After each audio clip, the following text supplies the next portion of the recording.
नमस्कार दोस्तों, welcome to the MNN cinema. Return to the sender. दोस्तों, मूवी स्टार्ट होती है। हम हॉस्पिटल में डॉक्टर्स को सर्जरी करते देखते हैं। वहीं गेट के बाहर हमें मिरांडा वेल्स नाम की एक खूबसूरत नर्स को भी दिखाया जाता है। और अभी वह एक नॉर्मल नर्स होती है और जल्द ही वह एक सर्जिकल नर्स बनने वाली है। उसका फ्यूचर बहुत ही ब्राइट रहने वाला है। दोस्तों, इसी हॉस्पिटल में एक बूढ़ी औरत एडमिट होती है जिसकी लंबे ट्रीटमेंट के दौरान मौत हो जाती है। यहीं पर उस औरत का बेटा भी बैठा हुआ था। जब मिरांडा उसका दुख साझा करने के लिए उसको सॉरी कहते हुए कहती है, चलो ठीक है, तुम्हारी माँ को ज्यादा दर्द नहीं हुआ। जिस पर इसका बेटा कहता है, इनको और भी ज्यादा तकलीफ होनी चाहिए थी क्योंकि इसने मुझको 29 साल 29 ईयर तक तकलीफ दी है और इस तकलीफ को उन्हें भी महसूस करना चाहिए था।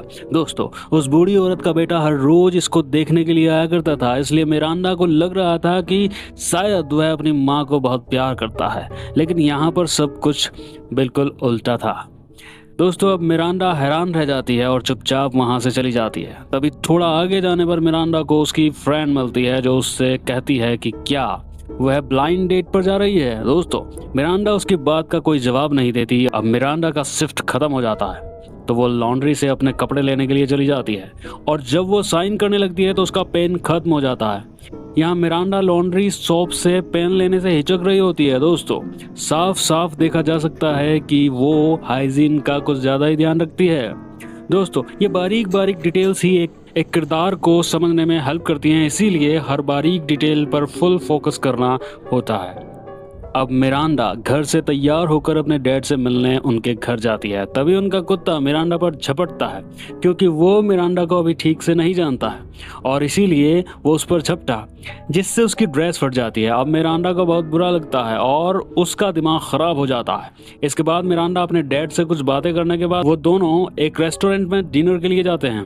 तब मिरांडा वॉशरूम जाती है, जहाँ जाते हुए वो एक आदमी से टकराती है। अब जैसे ही मिरांडा अपनी खाने की टेबल पर वापस आती है, इनकी साइड वाली सीट पर एक आदमी बैठा डिनर कर रहा होता है जिसके गले में अचानक से खाना अटक जाता है, जिसकी वजह से वह सांस नहीं ले पा रहा था। मिरांडा जब उसे देखती है तो फौरन उस आदमी की मदद करती है क्योंकि वो एक अपग्रेडेड नर्स जो है उसकी जान बच जाती है। तभी हम एक आदमी को देखते हैं जो मिरांडा के फटे हुए कपड़ों को बड़े ही गौर से देख रहा था। दरअसल मिरांडा की खूबसूरती और उसके वजन को देखकर इस आदमी की नीयत खराब हो जाती है। फिर अगले दिन मिरांडा अपने लिए एक नया घर देखने के लिए जाती है जो बहुत ही खूबसूरत था। फिर रात को वह अपनी फ्रेंड के बर्थडे पर उससे मिलती है। दोस्तों, मिरांडा का एक छिपा टैलेंट ये भी था कि वो केक बहुत अच्छा बना लेती है। उसके लिए केक बनाकर लेकर जाती है और दोस्तों, उसकी फ्रेंड वहाँ उसको बताती है कि उसने उसके लिए केविन नाम के लड़के के साथ उसकी ब्लाइंड डेट फिक्स की है, जिससे उसे एक बार कम से कम मिल लेना चाहिए। अब मिरांडा वो ब्लाइंड डेट अपने घर में ही रखती है। अगले दिन मिरांडा जब तैयार होने लगती है तभी एक लड़का दरवाजे पर आता है। मिरांडा उसे केविन समझ उसे अंदर आने देती है। दोस्तों, मिरांडा अभी तक पूरी तरह से तैयार भी नहीं हुई थी। जब वो उसे देखती है तो बहुत ज़्यादा हैरान हो जाती है क्योंकि वो टाइम से पहले ही आ गया था। दोस्तों, अगर वो केविन होता तो टाइम से आता ना। असल में वो लड़का था ही नहीं जो मिरांडा से डेट पर मिलने आने वाला था। और ये केविन उसे देख कर के कुछ अजीब अजीब हरकतें कर रहा होता है। यह देखकर मिरांडा उसे कहती है कि तुम अपने आप को थोड़ा रिलैक्स कर लो, तब तक मैं कपड़े बदल कर आ जाती हूँ। केविन यहाँ पर जब बहुत सारे बॉक्स देखता है तो मिरांडा से पूछता है कि क्या तुम घर शिफ्ट करने वाली हो। तब मिरांडा भी हाँ में जवाब देती है। फिर मिरांडा केविन से कहती है कि तुम ऐसा करो कि वापस घर चले जाओ और दिए गए टाइम पर ही आना। दोस्तों, क्योंकि ये वाला केविन ठीक से तैयार होकर भी नहीं आया था, वो ऐसा लग रहा था जैसे बेड से सीधा यूं ही मुंह उठाकर चला आया था। वो कहती है कि तब तक मैं भी अच्छी तरह से तैयार हो जाती हूँ, लेकिन केविन यहाँ से जाने के बजाय दरवाजे को अंदर से लॉक कर देता है। अब मिरांडा उसे पुलिस बुलाने की धमकी भी देती है, मगर वो मिरांडा को पकड़ के उसके साथ जबरदस्ती करने लगता है। और जब मिरांडा उसका विरोध करती है तो पहले तो उसे बहुत मारता है और फिर उसका गला दबा लेता है। दोस्तों, मिरांडा बदहवास हो जाती है। उसके ब्रेन पर इस अनवांटेड इवेंट का बहुत गहरा सदमा लगता है, मगर वो हवस का पुजारी उस पर बड़ी बेरहमी से उसका बलात्कार कर रहा होता है। उसे इस बात का जरा भी अंदाजा नहीं था कि एक इज्जतदार औरत की इज्जत ही उसके लिए सब कुछ होता है। दोस्तों, यहाँ डायरेक्टर हमें ह्यूमन मेटिंग साउंड लगा ब्लैक स्क्रीन चला देता है और हमें खपा खप का साउंड सुनने को मिलता है। इसके बाद वो नकली केविन नाम का हौसी वहां से भाग जाता है। फिर हम असली केविन को देखते हैं जो मिरांडा के लिए फूलों का गुलदस्ता लेकर आया था। दोस्तों, असली केविन मिरांडा के घर के दरवाजे को खोल के अंदर आता है। मिरांडा को बदहवास और बुरी हालत में देख वह शॉक रह जाता है। फौरन पुलिस को कॉल करके बुला लेता है। पुलिस आ जाती है और केविन से पूछताछ करती है। तब केविन उन्हें सारी बात बताता है। मिरांडा को हॉस्पिटल ले जाकर एडमिट कर दिया जाता है। दोस्तों, वो बहुत ज्यादा सदमे में थी। इस हादसे का उसके दिमाग पर इतना गहरा असर हुआ था कि वह किसी से बात नहीं कर पा रही थी। यहाँ तक कि जब उसके डैड उससे मिलने आते हैं तो वो उनसे भी बात नहीं करती। फिर मिरांडा से पुलिस पूछताछ करने की कोशिश करती है। वह उससे उस आदमी के बारे में पूछते हैं। वो कहते हैं कि क्या तुमने पहले कभी उसे कहीं देखा था? यह सुन करके मिरांडा अपने दिमाग पर जोर डालती है और याद करने की कोशिश करती है। तभी उसे याद आता है कि ये वही आदमी था जो रेस्टोरेंट में उससे टकराया था, जहां पर वह अपने डैड के साथ डिनर के लिए गई थी और वहीं पर वह मिरांडा के फटे हुए कपड़े देखकर उसे ताक रहा था। अब मिरांडा पुलिस वालों को ये सारी जानकारी बता देती है। तब पुलिस उस रेस्टोरेंट के मालिक से पूछताछ कर रही होती है। तभी वह बदतमीज लड़का जो आज वहां से भाग जाने वाला था अपने मालिक से अपना हिसाब लेने आया था। पुलिस उसे दबोच लेती है और फिर कुछ दिनों बाद मिरांडा को हॉस्पिटल से डिस्चार्ज कर दिया जाता है।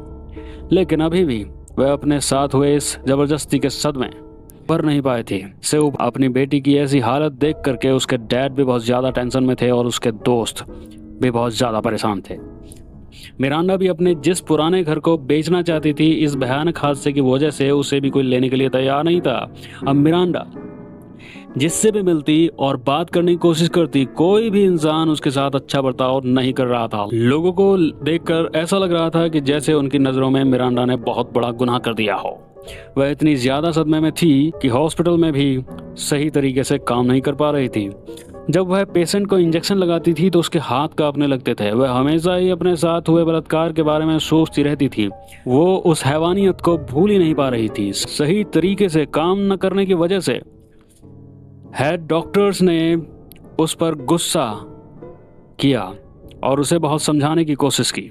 उससे कहा कि अगर ऐसा ही चलता रहा तो तुम अपने आप को बर्बाद कर लोगी। फिर घर जाने के बाद मिरांडा रात को एक लेटर लेकर उस बलात्कारी, जिसका नाम विलियम था, उसे जेल में भेजती है। उस लेटर को भेजने के बाद उसे थोड़ा रिलैक्स महसूस होता है, हल्का हल्का महसूस होता है। दरअसल मिरांडा अपने साथ हुए उस अत्याचार, उस हैवानियत का बदला लेना चाहती थी। अब धीरे धीरे वह थोड़ा खुश भी रहने लगी थी। उसे खुश देखकर उसके डैड और मिरांडा के कुछ फ्रेंड भी रिलैक्स महसूस कर रहे थे। मिरांडा ने विलियम को जो लेटर लिखा था वो उसने बगैर पढ़े ही वापस भेज दिया था। लेकिन मिरांडा यहीं पर नहीं रुकती। वो एक के बाद एक बहुत सारे लेटर उसे भेजती रहती है, लेकिन विलियम उसके किसी भी लेटर को बिना पढ़े उसे वापस भेज देता था। इसके बाद मिरांडा अपने घर का रेनोवेशन करवाती है, कुछ पेड़ पौधे लगवाती है जैसा उसके एजेंट ने उसको कहा था, ताकि उसे थोड़ा और अच्छा महसूस हो और वक्त आने पर वो उस घर को बेच सके। फिर वह एक स्लो पॉइजन तैयार करती है और उसकी टेस्टिंग के लिए वो अपने डैड के कुत्ते का इस्तेमाल करती है। वो ये पता करना चाहती थी कि आखिर कितनी मात्रा से किसी को कितने दिनों में मारा जा सकता है, क्योंकि वो उस हौसी, उस हैवान आदमी से अपने ऊपर किए गए अत्याचार का बदला लेना चाहती है। तभी एक दिन उसके पास विलियम का रिप्लाई आता है, जिसमें उसने लिखा था कि अगर वह उससे मिलना चाहती है तो मिल सकती है। विलियम के रिप्लाई को देख करके मिरांडा बहुत ज़्यादा खुश हो जाती है और फ़ौरन उससे मिलने के लिए जेल में पहुंच जाती है। दोस्तों, मिरांडा जेल में जाकर उससे बड़े ही प्यार से बात करती है, मानो उसने उसे माफ़ कर दिया हो, जिससे विलियम को लगने लगता है कि शायद उसने उसे माफ़ कर दिया है। इसके बाद मिरांडा वापस अपने घर आती है और अपने डैड के डॉग को फिर से स्लो पॉइजन देती है। अब उसने विलियम से मिलना अपना डेली का रूटीन बना लिया था। वह रोजाना नई नई ड्रेसेस पहनती, मेकअप कर उससे मिलने निकल जाती। दरअसल वह विलियम को यह यकीन दिलाना चाहती थी कि अब वह उससे प्यार करने लगी है। विलियम को भी उसकी प्यार भरी और मीठी मीठी बातों को सुन करके यकीन हो जाता है कि मिरांडा उससे प्यार करने लगी है। फिर कुछ दिनों बाद मिरांडा अपनी FIR को भी वापस ले लेती है, जिसकी वजह से विलियम को जेल से रिहा कर दिया जाता है। जब वह घर आती है तो देखती है कि उसके डैड का डॉग मर चुका था। इससे मिरांडा को पता चल जाता है कि इस जहर से इंसान कितने दिन में जहन्नुम से धार जाएगा। अब विलियम के जेल से बाहर आने के बाद मिरांडा को फूलों का एक गुलदस्ता भेजता है और जेल से छुड़ाने के लिए उसे कॉल करके थैंक्स भी कहता है। फिर अगले दिन वह मिरांडा के घर पर आता है। तब मिरांडा उसे देखकर बहुत ज़्यादा खुश होने का दिखावा करती है और उसको घर के काम में हेल्प करने के लिए पूछती है। बेचारा विलियम मिरांडा के जाल में फंसता ही जा रहा होता है। तभी मिरांडा के डैड विलियम को हार्डवेयर की एक शॉप में देखते हैं तो उन्हें यकीन नहीं होता कि आखिर यह दरिंदा बाहर आया कैसे। तब मिरांडा के पास जाकर विलियम के बारे में पूछते हैं। तब मिरांडा अपने डैड को उसकी रिहाई के बारे में बताती है। ये सुन करके मिरांडा के डैड उसको बहुत डांटते हैं कि तुमने ऐसा क्यों किया। और वह अपने डैड से कहती है कि डैड, मैं जिंदगी भर किसी भी बात का पछतावा लेकर नहीं जी पाती, सब कुछ फिक्स करने वाली हूँ। अपने खतरनाक प्लान के बारे में बताती है। यह बात सुनकर के पिता नाराज होकर वहाँ से चले जाते हैं। फिर अगले दिन विलियम वापस मिरांडा के घर आता है और अपने काम पर लग जाता है।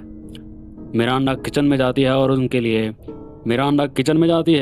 लिए एक ड्रिंक बनाकर लाती है। दोस्तों, मिरांडा ने उस ड्रिंक में स्लो पॉइजन की वे सारी गोलियां डाल दी थी जो उसने अपने डैड के डॉग को दी थी। अब विलियम उस ड्रिंक को पीता है। कुछ देर बाद उसके पेट में जबरदस्त दर्द होने लगता है। फिर वह बाथरूम में जाता है और वहीं पर बेहोश होकर ज़मीन पर गिर जाता है। दोस्तों, जब उसे होश आता है तो वह अपने आप को बंधा हुआ एक अनजान जगह पर पाता है। दरअसल मिरांडा ने उसे बेसमेंट में ले जाकर एक बेड पर बांध दिया था। यहाँ पर मिरांडा विलियम को एक दवाई देती है ताकि उस जहर का असर जल्दी ना हो और वो यूं ही बहुत जल्दी ना मर जाए, क्योंकि वह विलियम को धीरे धीरे और तड़पा तड़पा कर मारना चाहती थी। इसके बाद वह विलियम को बड़ी बेरहमी से टॉर्चर करते हुए उसकी उंगलियों के नाखूनों को उखाड़ देती है और उससे कहती है कि हरामजादे, तूने जो मेरे साथ किया था वह इससे भी ज़्यादा भयानक और दर्दनाक था। तू जो फील कर रहा है ये मेरे दर्द का एक हिस्सा मात्र है। यह सुनकर के विलियम रोता है, बिलखता है और उससे कहता है कि प्लीज मुझे माफ कर दो। लेकिन मिरांडा उस भयानक दिन की परछाइयों में अपने दर्द को जी रही थी। वो इस दरिंदे को कभी माफ नहीं कर सकती थी। और फिर मिरांडा उसके नीचे के हिस्से को काट उसे फेंक देती है। तो अब मिरांडा सर्जिकल नर्स हो जाती है। उसका पहला सर्जिकल ऑपरेशन यही होता है और वो सफल होता है। जब विलियम यह देखता है तो उसकी दर्दनाक और तड़प तड़प कर के मौत हो जाती है। इस दरिंदे को मारने के बाद मिरांडा को बहुत ही ज़्यादा सुकून और हल्का हल्का महसूस होता है। फिर वह अपने डैड के पास जाती है और उनसे सारी बात बता देती है। इसी सीन के साथ ही यह मूवी रिटर्न टू सेंडर खत्म हो जाती है।